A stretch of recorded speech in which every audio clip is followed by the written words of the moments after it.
오늘 말씀 이사야 1장 1절로 4절까지 공부하겠습니다. 유다 왕 우시야와 요담과 아하스와 히스기야 시대에 아모스의 아들 이사야가 유다와 예루살렘에 대하여 본 이상이라. 하늘이여 들으라, 땅이여 귀를 기울이라. 여호와께서 말씀하시기를 내가 자식을 양육하였거늘 그들이 나를 거역하였도다. 소는 그 임자를 알고 나귀는 주인의 고유를 알건만은 이스라엘은 알지 못하고 나의 백성은 깨닫지 못하는도다 하셨도다. 슬프다 범죄한 나라여, 허물진 백성이요, 행악의 종자여, 행위가 부패한 자식이로다. 그들이 여호와를 버리며 이스라엘의 거룩한 자를 만홀히 여겨 멀리하고 물러갔도다. 아멘. 시가서 5권 다음에 이제 선지자들의 이야기가 나옵니다. 이사야, 예레미야, 에스겔과 다니엘, 호세아, 요엘, 아모스, 오바다, 요나, 미가, 나움, 하박국, 스바냐, 학개, 스가랴, 말라기. 그래서 보통 세 대선지자, 열둘 서선지자라고 구분하는데 오늘 그중에 첫 번째 이사야의 말씀이 나옵니다. 이사야서는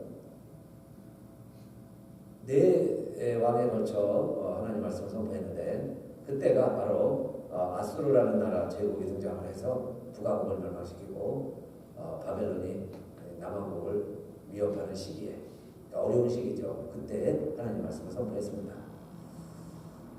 그 이유를 1장에 보면 이렇게 시작합니다. 내가 내 백성을, 내 자식을 잘 양육하였거늘 그들이 나를 반역하였도다. 마치 부모를 반역한 자식처럼. 또 소는 그 임자를 알고 나귀는 제 주인의 부위를 알건만은 이스라엘은 알지 못하고 내 백성은 깨닫지 못하는도다. 그러면서 이게 뭘까요?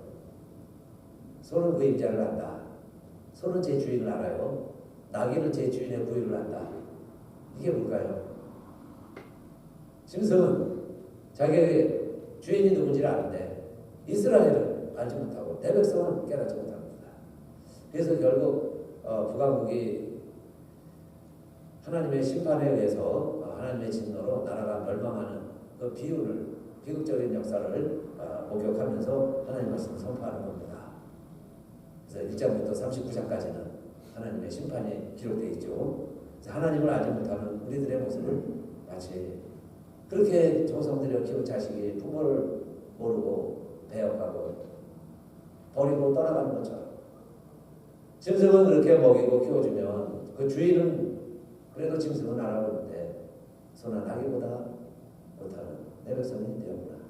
그래서 배역한 내 백성이 되었다. 허물진 백성이다. 범죄한 나라가 되었다. 부패한 자식이다. 이렇게 표현하는 겁니다.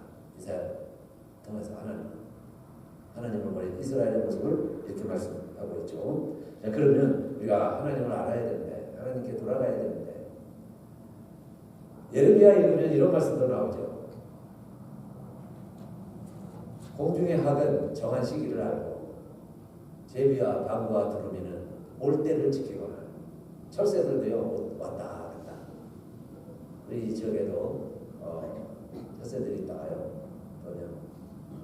위스퍼링데이 가면 거기 오리들이 이들이 날아다니면서 정착을 합니다. 그래서 저 위에서 내려와서 또 추울 때는 남쪽에서 살다가 어김없이 또 때가 되면 또 자기 왔던 곳으로 돌아오는데, 학보다 못한가, 제비, 방구, 두루미보다 못하나, 왜 하나님께 돌아오지 않는가? 그 말씀입니다. 하나님께로 돌아오라. 왜 우리들이 하나님을 알아야 되느냐? 그러기 위해서는 첫째로 내가 누구인지를 알아야 되는데, 내가 누구인가 알아야 하나님을 버리지 않는 하나님 백성으로 살아갈 수 있는데, 이사야 선지자도 자신이 하나님을 잘 아는 사람이었지만은, 그런데 언제 하나님을 직접 경험하게 되냐면 성전 안에서 예배드리다가 어느 순간 하나님이 성전 안에 계신 것을 보게 되었어요. 내가 하나님의 영광을 봤다. 요한계시록에서 살펴본 것처럼 그 하나님은 보좌에 앉으신 하나님이세요. 보좌에 앉아 계시고 그리고 그 하나님의 옷자락이 성전에 가득 차게 됐습니다. 그리고는 천사들이 거룩하다 거룩하다 거룩하다 하나님을 찬양을 하고 있어요. 그런 가운데 이사야가 내가 하나님을 배웠구나. 하나님을 만나는 그 순간, 하나님을 경험하는 그 순간 막 문지방이 흔들렸다고 그랬죠. 세상이 흔들리면서. 그리고 나는 무슨 경험을 했냐면 나 같은 죄인이 바로다. 내가 하나님을 배웠도다. 만군의 왕이신 하나님을 배웠도다. 그 해가 우시야 왕이 죽던 해예요. 그렇게 교만해서 자기가 스스로 그 우시야 같은 왕이 결국 죽으니까 하나님을 경험을 했는데 그 하나님이 왕이시다. 그랬죠? 그 왕이신 하나님을 내가 배웠도다. 그래서 나 같은 죄인이 어찌 하나님을 이렇게 배우고도 내가 멀쩡할 수 있을까? 그 마음. 그게 이사야가 소명을 받고 이제 하나님 말씀을 전하게 된 계기가 되죠. 그래서 나는 부정한 사람이고 입술이 부정한 백성을 해방하면서 만군의 여호와이신 왕을 배웠도다. 그랬죠? 6장 5절에 왕을 배웠도다. 그때 천사가 제단에 숯이 있는데 그 숯을 가져다가 이사야의 입술을 찢어주면서 내가 이제는 거룩해졌다. 내 죄가 사하여졌느니라. 우리의 참 모습은 죄인임을 내가 발견하고 그리고 이 죄 문제를 해결하고 살아가야 되는데 하나님은 제단 숯불을 통해서 이사야의 입술을 찢어주시듯이 하나밖에 없는 아들을 희생제물로 삼으셔서 그를 믿음으로 말미암아 우리들이 멸망하지 아니하고 영생을 얻을 수 있는 그 길을 열어주신 거죠. 그래서 우리들이 그 길을 가게 된 거예요. 예수 믿고 우리도 죄사함을 하는 새 사람이 되는 경험을 하는 우리들이 이 세상을 살아가는 거죠. 그래서 여러분 우리가 다 각자 사명을 가지고 살아갑니다. 그래서 이사야는 그때 하나님의 음성을 듣게 돼요. 아, 나를 이렇게 하나님이 죽지 않게 하셨구나. 나를 거룩하게 해주셨구나. 그런데 하나님이 얘기하십니다. 이제 누가 우리를 위하여 갈고 누가 이 일을 할고 그럴 때 내가 여기 있나이다. 나를 보내소서. 이게 이사야의 응답이죠. 이사야의 고백입니다. 나를 보내소서. 그래서 이사야가 가서 하나님 말씀을 전하게 된 겁니다. 이 말씀을 선포하게 되었다. 그 자기의 소명을 이야기한 거죠. 약처럼 돌아가자. 제비 망고 두루미같이 올 때를 지키자. 우리의 주인이 누구인지를 알아보자. 우리의 참 주인이 누구냐? 소도 나비도 제 주인은 아는데 우리 삶에 우리 인생에 우리의 주인이 누구냐? 말씀이에요. 그래서 이사야 선지자는 자기 스스로가 죄인됨을 알았고 하나님이 나를 살려주셨고 나를 용서해 주셨고 죄를 씻어주셨고 그리고 하나님이 나를 보내셔서 일을 하게 하시는구나. 그래서 내가 하고 있는 이 일, 이게 하나님의 일이구나. 하나님의 사역을 내가 감당해야 되는구나. 하나님의 사역을 감당하고 있구나. 그런데요, 하나님을 만난 모든 사람들의 특징은 내가 먼저 하나님 앞에서 죄인됨을 고백할 거죠. 베드로도 밤새도록 수고해도 고기를 못 잡았는데 주님 말씀에 의지해서 그때는 선생이요 하고 순종을 했습니다. 고기를 가득 잡고 나서 갑자기 주님 앞에 섰을 때 이분이 하나님이라는 걸 느꼈어요. 하나님이라는 걸 발견했습니다. 즉시로 베드로가 나는 죄인으로서이다. 나를 떠나소서. 나를 떠나서 나는 죄인으로서이다. 그렇죠? 그럴 때 주님 뭐라고 하세요? 너는 나를 따르라. 사람을 한 너가 되게 하리라. 이사야를 부르신 하나님이나 베드로를 부르신 우리 주님의 모습이나 주님의 방법이나 똑같죠. 내가 죄인됨을 깨닫게 해주세요. 내가 아무리 수고해도 내가 베테랑이에요. 고기 잡는 명수입니다. 그런데도 고기를 못 잡아요. 그 순간 내가 인간이라는 걸 경험하는 거죠. 나는 나약하다는 걸 경험하는 거죠. 내가 아무리 대대로 예배드려온 집안의 아들이고 하나님을 안다고 했지만은, 그러나 성전에서 어느 날 이 성전에 계신 하나님을 목격하는 순간 그게 이사야죠. 아, 하나님이 계시구나. 하나님이 여기 계시구나. 그 순간 뭘 느꼈어요? 나는 죄인이구나. 나는 죄인이구나. 나를 떠나서서 나는 죽게 되었구나. 나는 죽을 인생이구나. 이걸 경험한 사람들이 다 하나님을 만난 사람들이에요. 그래서 내가 누구인지 알아야 된다. 아직도 많은 사람들이 내가 누구인지 모르기 때문에 철없이 사는 겁니다. 자기가 하나님처럼 사는 거예요. 내 인생은 내 주먹에 달려있다. 내 힘대로 다 되어주라는 거예요. 근데 좀 철이 들면, 나이 들어가면서 내 인생이 내 마음대로 되나요? 되는 게 별로 없어요. 근데 하나님 도와주셔야지. 99% 돼도 하나님 도와주셔야지. 안 된다는 거 너무 잘 알지 않습니까? 반면 안 될 것 같아도 안 되는 일도 어느 순간 됐잖아요. 어느 순간 이루어집니다. 그게 다 하나님 하시는 일이죠. 그렇기 때문에 첫째, 내가 누구인가 하는 것을 우리가 기억하자, 깨닫자. 자, 그리고는 하나님을 알아가야 되는데, 주인을 알아가야 되는데 그 말씀이에요. 주인이 누굽니까? 우리의 주인이 누구냐 이 말씀이에요. 이 땅에 오신 하나님이 계십니다. 이사야는 놀랍게도요, 지금부터 한 2700년 전, 예수님 오시기 700년 전부터 이 말씀을 선포했어요.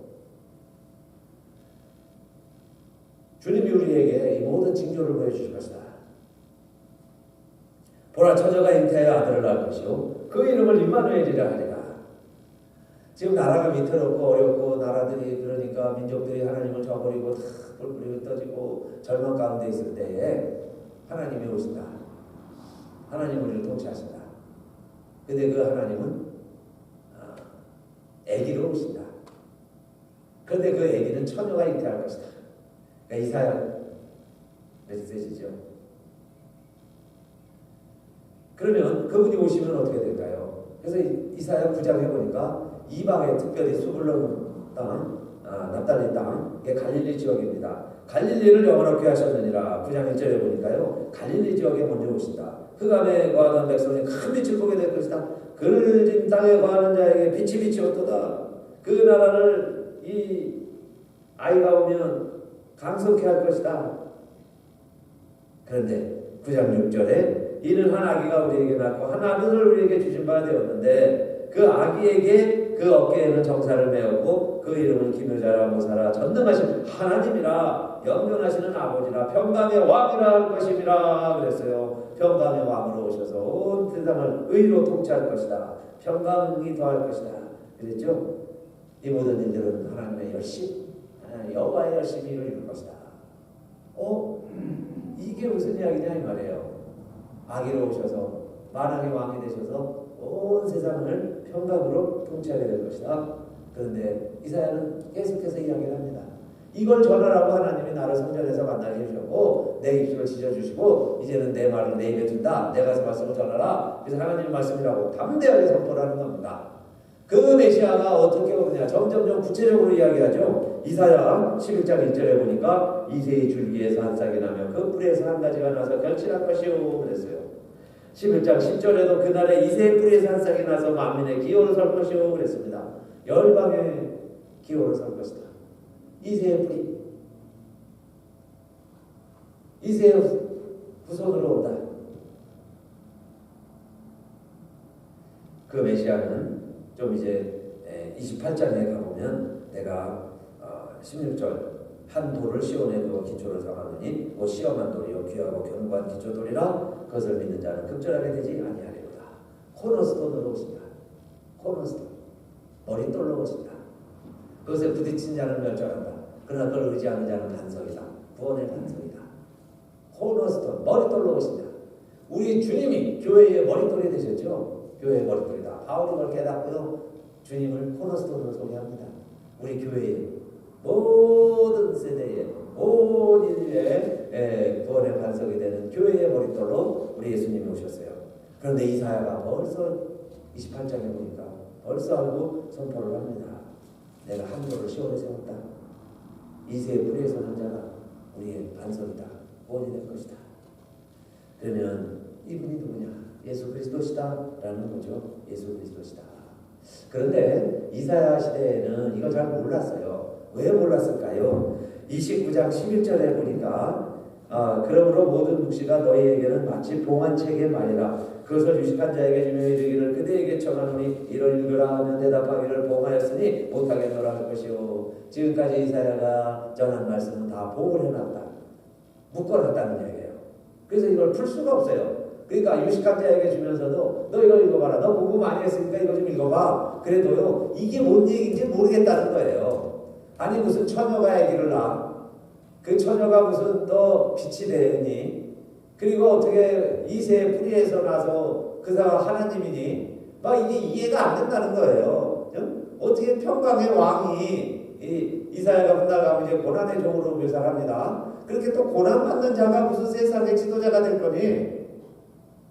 이해가 안 된다는 거예요. 그렇죠? 근데 왜 그러느냐? 이사야가 알고 선포하는 거예요. 지금은 봉해적이다. 이거 누가 비밀을 풀어주지 않으면 다 이해 못할 거야. 아무리 공부 많이 한 사람도 이 비밀이 풀어지지 아니할 것이다. 그 이야기입니다. 그러면서 34장에 가면 그 모든 짐승들을 잘 살펴보아라. 새들을 잘 보아라. 다 짝짝이 있다. 짝이 있어서 함께 다 살고 있지 않느냐. 그런데 그 짝은 하나님이 모아준 거야. 하나님 안다는 거야. 그래서 그들이 다 새끼 낳고 보호자리에서 잘 끝내서 잘 지나가지 않니? 그 이야기입니다. 이것처럼 모든 하나님의 말씀은 반드시 짝이 있다 하는 이야기는 반드시 응답이 된다. 성취가 된다. 이루어진다. 그 말씀이에요. 이것도 이사야가 선포를 했습니다. 짐승이 짝이 있는 것처럼 하나님의 모든 말씀은 다 짝이 있습니다. 반드시 약속이 있으면 성취의 짝이 있습니다. 약속과 성취 반드시 이루어집니다. 그랬어요. 근데 이게 어떻게 이루어졌어요? 우리는 다 알게 됐죠. 이미 복이 풀려졌으니까. 예수님을 통해서 다 풀어졌으니까. 예수님의 이야기였구나. 예수님이 오셔서 이게 다 이루어졌구나. 그래서 역시 짝이 되구나. 구약이 있으면 신약이 있구나. 크게 보면 짝이죠. 창조가 있으면 심판이 있다. 결국엔 하나님께서 모든 것을 다 구원으로 완성해 가신다. 새하늘과 새 땅, 짝이 있다. 하나님 만드신 하늘이 있으면 또 새하늘이다. 짝이 있다. 이 이야기까지 그래서 우리는 하나님은 말씀을 통해서 결국 그 하나님을 체험하고 경험하게 되는데 베레아 사람들은 데살로니가 사람들보다 더 신사적이다 그랬어요. 바울이 볼 때 베레아 사람들이 더 신사적인 것은 간절한 마음으로 하나님 말씀을 들었기 때문에 잘 받고 내가 지금 잘 이해가 안 될지라도 이 말씀은 반드시 성취되니까 그 말씀을 잘 간절히 받고는 날마다 상고한다 그랬어요. 간절한 마음으로 아멘 아멘 제비들이 그 어미가 가져다주는 말씀을 받아 먹는 것처럼 그 말씀을 내가 간절히 받고 그리고 그 말씀을 상고하자. 매일매일 상고해. 다 잊어버립니다. 늘 상고하는 거예요. 묵상을 하는 겁니다. 그런데 그렇게 믿음 생활하는 베레아 교인들을 바울은 신사적이다 그랬어요. 예수님도 이렇게 말씀하셨습니다. 너희가 성경에서 영생을 얻는 줄 알고 성경을 상고하거니와 이 성경이 곧 내게 대하여 증거하는 것이로다. 성경을 상고합니다. 여러분이 뭐 진리를 캐려고요. 캘리포니아에 금 캐려고 오는 사람들처럼 막 성경 66권 1189장에 뭔가 있는 줄 알고 열심히 막 캐요. 그래서 많은 것을 캐기도 합니다. 그런데 다른 것들은 다 어떻게 보면 유사한 보물이라고 할 수 있어요. 다 필요합니다. 삶의 지혜, 교양, 윤리 도덕적으로 우리에게 다 성경이 읽으면 다 우리에게 필요한 지식이 돼요. 그러나 진짜 보아는 뭐겠어요? 이 성경을 너희들이 상고하거니와, 여러분 상고해야죠. 신사적으로 우리 멋진 교회들이 되려니까 성경을 상고하는데, 결국 성경 파고 캐고 들어가서 결국 보아를 발견한다. 그러면 그 보아가 뭐냐? 아, 이거구나. 성경을 상고하거니와 이 성경이 곧 내게 대하여 증거한 것이구나. 예수님 이야기였구나. 예수 그리스도의 이야기구나. 그 예수 그리스도를 발견하면서 예수 그리스도를 통해서 예수 그리스도에 의해서 성경을 읽을 때 성경을 읽으라 그 이야기입니다. 그러면 그 말씀을 통해서 내가 하나님을 만난다. 하나님을 만난다. 영원한 실체이신 하나님을 내가 기록된 성경을 통해서 경험할 수 있다. 그러니까 성경을 내가 읽는 것과 연구하는 것과 성경을 통해서 내가 정말 하나님을 경험하는 것과는 별개의 이야기일 수 있죠. 다른 차원일 수 있어요. 하나님을 만나는 것과 성경을 통해서 내가 하나님을 이해하고 배워가는 것과 다를 수 있죠. 내가 하나님을 아는 것과 그 하나님을 내가 경험하는 것 다른 차원일 수 있어요. 오늘 히스기야가 그런 경우라고 할 수 있습니다. 히스기야는요, 하나님 보시기에 선한 왕이었어요. 늘 예배드리고 정직하게 행하고 선지자들 우대하고 그런 왕이었습니다. 그런데 어느 날 그 히스기야 왕이 이사야 선지자 하나님의 종한테 이런 소리를 듣습니다. 왕이시여, 당신은 죽습니다. 이제 빨리 유언하시고 삶을 정리하십시오. 이 청천벽력 같은 이야기를 들었어요. 그런데 히스기야가 어떻게 했습니까? 하나님을 향하여 하나님 앞에 통곡하면서 또 기도합니다. 늘 기도했어요. 늘 하나님 앞에 눈물을 보였습니다. 다시 하나님 앞에 기도하는 거예요. 하나님, 나를 기억하소서. 나의 삶을 추억하소서. 내가 어떻게 살았는지 기억하소서. 그래도 하나님, 내가 하나님 위해서 살고 하나님 따르며 살지 않았습니까? 하나님 말씀 지키려고 주야로 묵상하면서 내가 왕에게 명령하신 것처럼 내 보좌 좌우에 말씀 넣고 내가 늘 말씀 기억하면서 살아왔습니다. 하나님이여, 나를 추억하소서. 나를 데려가시든 살려주시든 나를 긍휼히 여겨주소서. 이야기입니다. 그랬더니 하나님이 히스기야를 이렇게 보시고서 그래, 너 정말 그렇게 나를 위해서 살았지. 하나님을 간절히 기도하는 건 내가 다 듣고서 내 눈물을 보았노라. 내 기도를 들었고 내 눈물을 보았노라. 히스기야야, 내가 너의 수명을 15년 더 연장시켜줄게. 그리고 너가 왕으로 있는 동안 내가 이 나라를 아수르로부터 지켜줄게. 아수르로부터 이 나라 백성들까지 내가 다 보호해줄게. 내가 왕이니까. 왕이 자기 목숨만 건지는 게 무슨 의미가 있겠어요? 그런데 너가 왕으로 있는 이 나라 백성, 이 이스라엘을 내가 지켜줄게. 하나님의 그 약속을 받습니다. 그리고는 선지자에게 그 이야기를 듣고 히스기야가 감사하는 거죠. 하나님 앞에 감사기도 하는 것이 38장 9절부터 나옵니다. 그게 히스기야의 기도 내용이에요. 그러니까 어느 순간 내가 아는 하나님과 내가 그 하나님을 경험하는 게 히스기야가 달라진 거죠. 하나님이 정말 살아계시구나. 마치 이사야가 늘 성전에서 있었는데 어느 날 하나님을 만난 것처럼 히스기야도 하나님을 알고 하나님의 말씀대로 살려고 했지만 어느 순간 나에게 임하는 하나님, 나와 관계된 하나님은 어떤 하나님이냐? 내가 죽게 됐는데 죽을 인생이었는데 하나님이 나를 살려주셨구나. 이걸 깨닫는 것. 내가 지금 왕으로 세상을 통치하고 있었는데 내가 통치한 게 아니구나. 하나님의 은혜로 내가 이 나라를 다스릴 수 있었구나. 그걸 깨닫는 거죠. 그래서 여러 해 같으면 그냥 더 살다가 죽었을 거예요. 근데 이제는 히스기야 왕이 뭘 알았습니까? 내가 더 사는 것은 하나님의 은혜로 사는 거구나. 내가 더 사는 것은 하나님의 축복이구나. 나는 벌써 죽어야 됐었는데 이제는 하나님의 은혜로 살아가는구나. 이전에도 하나님 알았는데 이제는 히스기야가 하나님을 경험했죠. 그리고 하나님을 고백을 합니다. 하나님, 나를 충년에 데려가지 아니하셨으니 내 내 여생을 빼앗지 아니하셔서 감사합니다. 이게 첫 번째예요. 감사하는 기도 내용이 나를 중년에 데려가지 아니하셨으니 감사합니다. 여러분의 친구들 또 우리 교우들 중에도 중년에 음부의 문에 들어가고 연령을 빼앗기게 되는 일들도 있을 수 있어요. 그런데 우리들이 살아있는 것이 살아있는 게 하나님 은혜구나. 살아있는 게 하나님 은혜구나.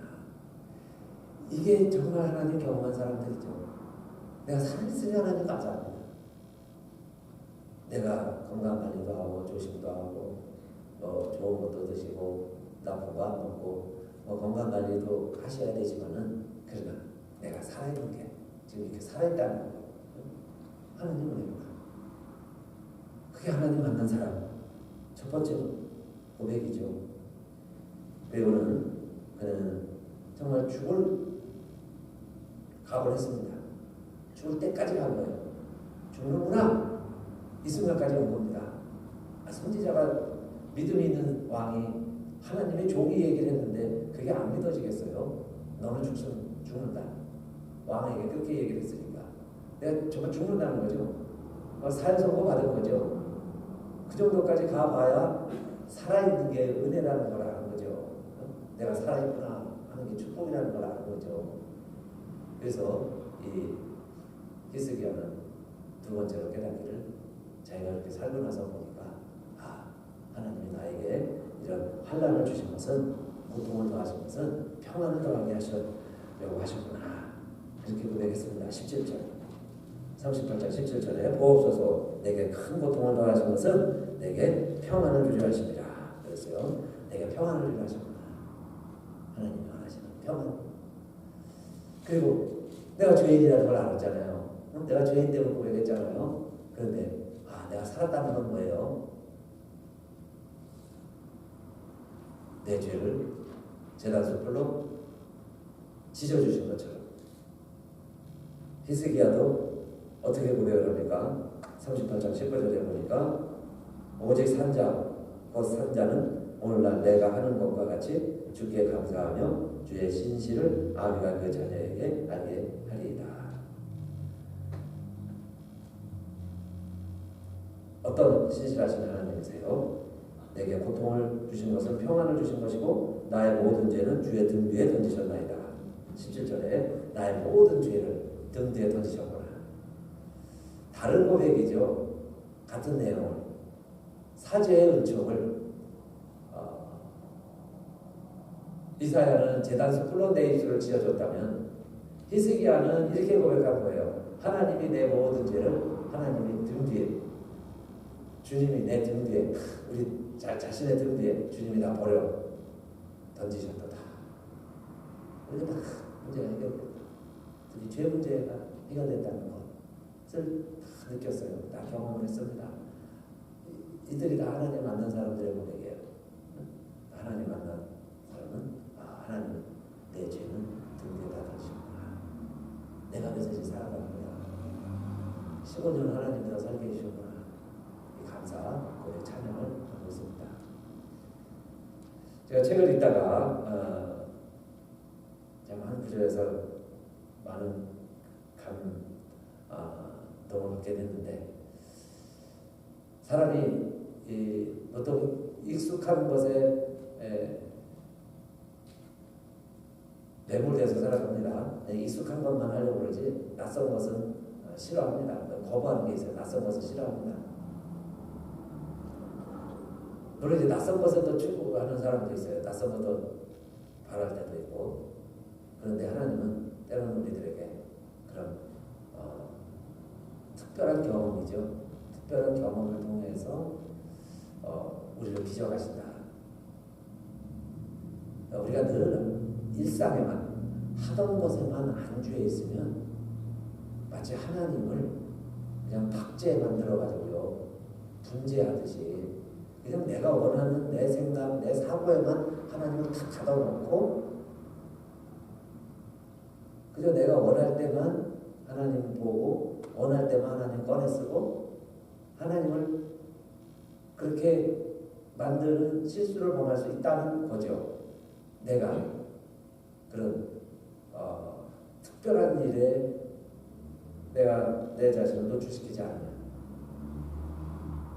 그 일들이 다 뭐냐면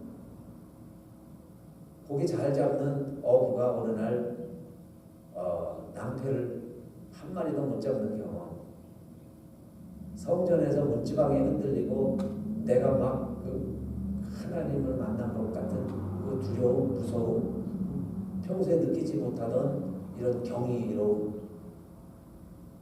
이런 경험이 오히려 진정한 나의 하나님의 형상을 닮은 모습으로 하나님이 나를 빚어가시는 과정이다.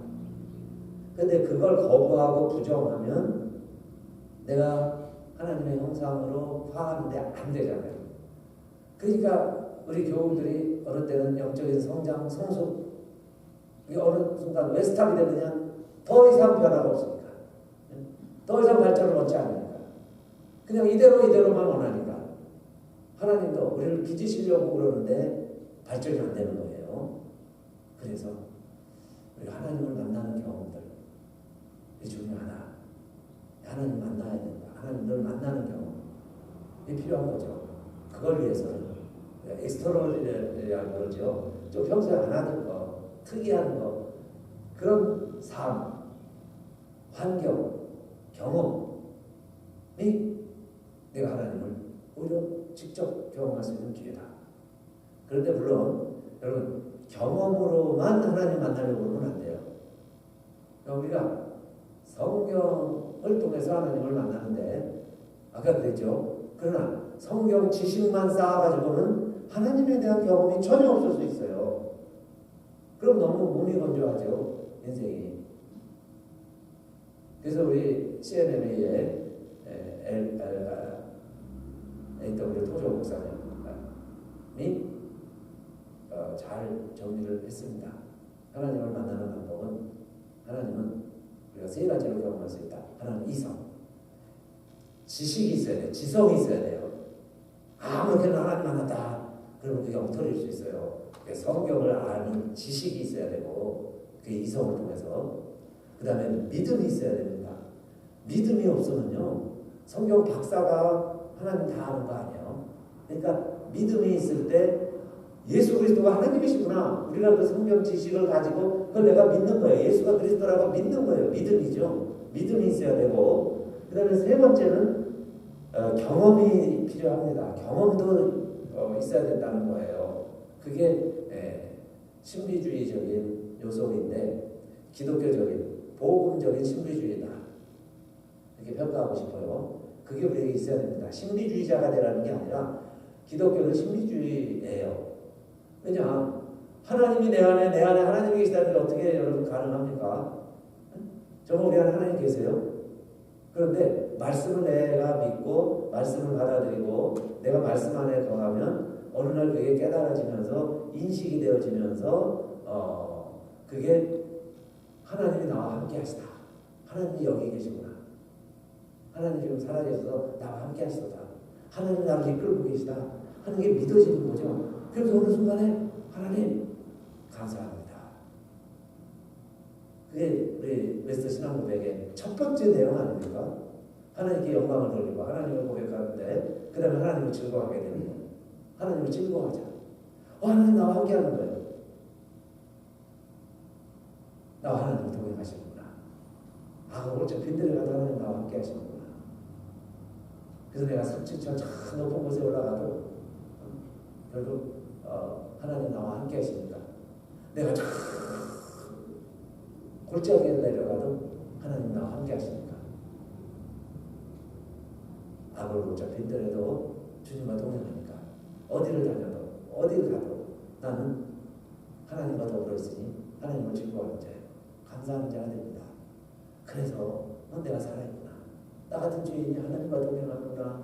하나님이 나의 아버지가 되셨구나. 이제는 나의 구주가 되셨구나. 그래서 여러분 우리 예수 그리스도를 만난 사람들, 예수 그리스도를 경험하는 사람들이 착각일 수 있잖아요. 난 하나님 이렇게 경험했습니다. 난 하나님 이렇게 경험했습니다. 라고 이야기하는데, 그래서 그걸 CNM에서는 예수 그리스도를 네 가지로 크게 정리해 놨습니다. 이 최소한 이 주님은 우리가 만나야 될 주님이고 고백해야 될 주님이에요. 그 주님의 모습은 어떤 주님이시냐? 첫째는 크라이스트 아워 세이비어예요. 나의 구원주다. 그러니까 주님이 나를 위해 돌아가셨고 그것 때문에 내가 구원받았다. 내가 살았다. 이 구원의 주라는 감격, 고백이 있어야 되는 거예요. 우리의 구세주다. 그 다음에 크라이스트 아워 센티파이어, 거룩하게 하시는 성결의 주, 성화, 센티파이어예요. 내가 물두멍에 물을 씻고 샤워를 하고 목욕을 하지만 그러나 나를 성화, 거룩하게 하시는 분은 주님이시다. 성화의 주님, 성결의 주님이에요. 두 번째. 그 다음에 세 번째가 our 힐러입니다. 힐러. 우리를 치유하시는 하나님, 신유의 하나님. CNM에서는 우리 주님이 우리를 병을 고치시는 주님임을 고백하죠. 믿자. 지금도 신유의 역사가 일어난다. 선포하는 거예요. 그래서 우리가 기도합니다. 정말 일어날 것을 믿는 거예요. 정말 신유의 체험을 했다면 하나님을 믿는 사람이죠. 고백해야 되겠죠. 주님이 나를 고쳐주셨습니다. 나를 살려주셨습니다. 히스기야처럼 신유의 주 힐러를 믿는 거고, 그 마지막 네 번째 예수 그리스도를 믿는다면 크라이스트 our coming king입니다. our coming king, 재림의 주. 그런데 누구로 오시느냐? 왕, 킹으로 온 세상을 다 정복하고 다스리고 이제는 평강으로 다스릴 만왕의 왕으로 오신 예수 그리스도. 이 네 그리스도의 모습 정말 우리가 다 만나야 돼요. 경험해야 되는데 이 네 그리스도 중에 하나라도, 한 분이라도 정말 예수 그리스도가 정말 이분이구나. 내가 주님을 다 만났는데 날 구원해 주세요. 나를 고쳐주셨어요. 나를 거룩하게 해주세요. 정말 다시 오신 주님이시라는 것. 이 네 가지는 반드시 우리들이 기억하고 또 이성적으로 알고 또 믿음으로 받아들이고, 그 다음에 세 번째 어떻게 해야 될까요? 경험하자는 거예요.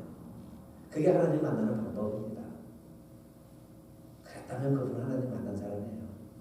예수 그리스도를 통해서 하나님 만나자.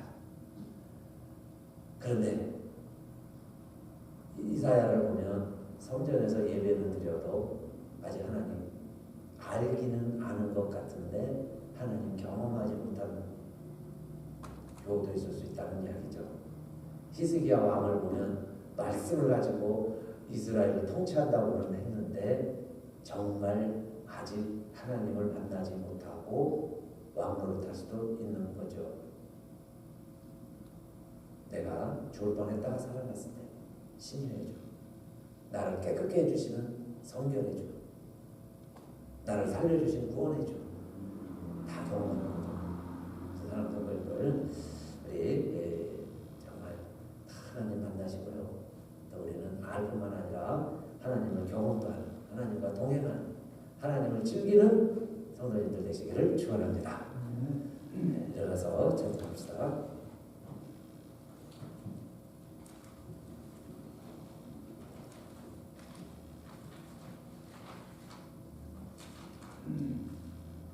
온 세상에 캄캄하여서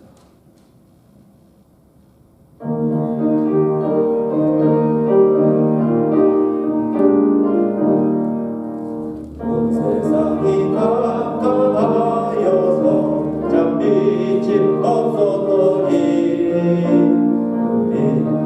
곧 나타나 온 세계에 빛이었네. 영광의 주, 영광의 주, 얼른 내게 빛이었네. 영광의 주, 영광의 주, 이 세상의 빛은 오직 주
이제는 빛이 되시는 우리 주 예수 그리스도의 은혜와 하늘 아버지의 그 아들을 어두운 세상에, 깜깜한 세상에, 죄악된 세상에 보내주신 하나님의 사랑하심과, 그래서 이제는 영원한 빛이 되게 하시는, 감동 감아주시는 말씀의 빛을 통해서 이 세상을 살아갈 수 있는 우리의 능력, 힘이 되어주시는 성령의 감동 감화가 오늘 일부 예배드리는 우리들 모두에게, 또 우리 교회 위에 이 땅에 많은 백성들과 그 나라 위에 이제부터 영원히 함께 하시기를 간절히 축원합니다.